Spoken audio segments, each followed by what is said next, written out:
Salut à tous et bienvenue dans Chez vous. On continue notre découverte de la commune de Moidon-la-Rivière. On va passer toute la semaine ici. Alors bien sûr, on ne pouvait pas vous parler de cette ville sans évoquer ses forges. C'est un site vraiment surprenant et très intéressant. Gisèle Piton, qui est la présidente de l'association Les Amis de la Forge, a bien voulu nous présenter ces lieux. C'est parti.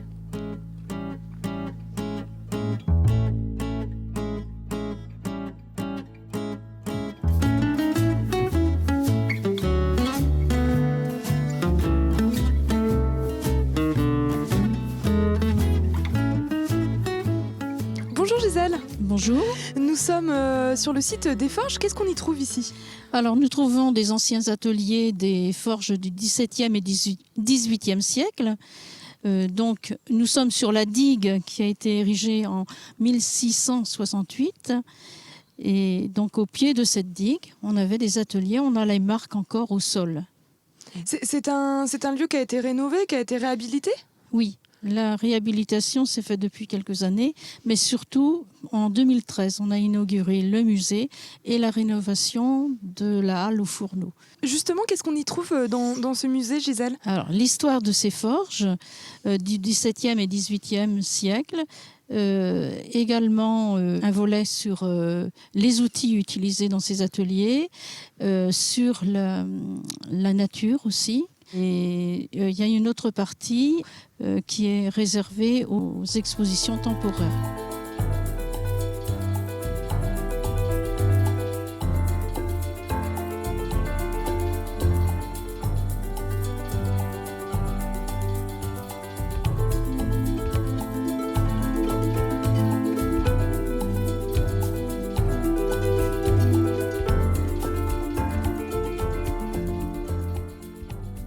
Et est-ce que c'est un lieu important pour la ville de Moidon-la-Rivière ? Les Forges, c'est quand même un lieu touristique fort ici. Oui, très fort.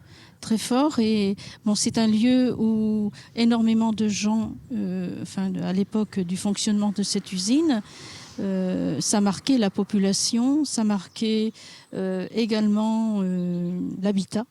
C'est une affluence importante il y a beaucoup de gens qui viennent visiter les Forges de Moidon-la-Rivière. Alors, l'année dernière, il y a eu 3800 personnes à passer.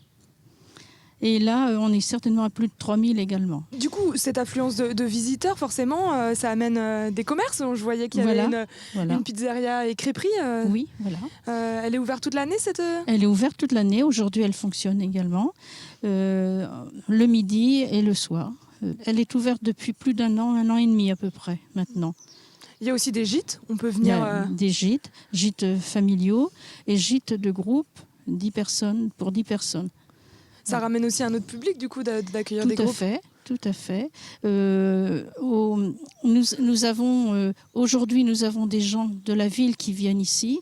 J'ai eu Saint-Herblain, j'ai eu le pays nantais, également Angers, et puis Rennes. Voilà, le pays angevin. Donc oui, ça dépasse le cadre local pour la plupart. Oui, c'est ça, c'est que c'est un lieu qui ouvre aussi Moidon. Oui. C'est ça, la ville, quoi. Ça permet le Castelbriantais, on va dire. Toutes les personnes qui passent sur le site n'entrent pas au musée, bien sûr. Donc il y a aussi des gens qui viennent faire des randonnées dans le coin. Voilà, on a dénombré, certains week-ends, il y a plus de 100 personnes le samedi et le dimanche qui passent.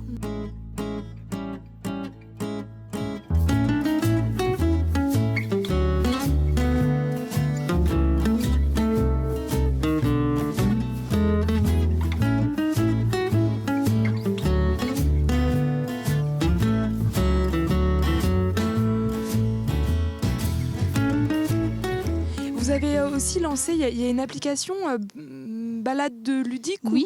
Je sais plus. Baladique. Baladique, voilà. Baladique, c'est-à-dire un peu de cette application. Alors c'est une application qui a été faite avec l'aide de l'Office du tourisme. Ça permet avec un smartphone de rentrer l'application et de voyager sur le site et de repérer à certains endroits. On a des explications. Voilà. Donc ça veut dire qu'on vient, on n'a même pas besoin de guide, on prend notre petite téléphone. Oui, c'est très succinct. Lorsque je fais des visites guidées, c'est de l'ordre de 1h30, 2 heures. tout le site est ouvert en fait, on peut se balader comme ça. Oui. Alors sauf la deuxième maison de maître où le public n'est pas invité à entrer, on n'y entre quand j'accompagne le groupe, quoi. Parce que ça reste une habitation privée. Oui. Et même la première, c'est une habitation privée, mais donc c'est ouvert en juillet et août, c'est affiché à la porte. D'accord. Donc ça, c'est une volonté des propriétaires. Forcément, c'est une propriété privée, on ne va pas non plus venir... Oui, bien sûr. Très bien, et merci beaucoup Gisèle.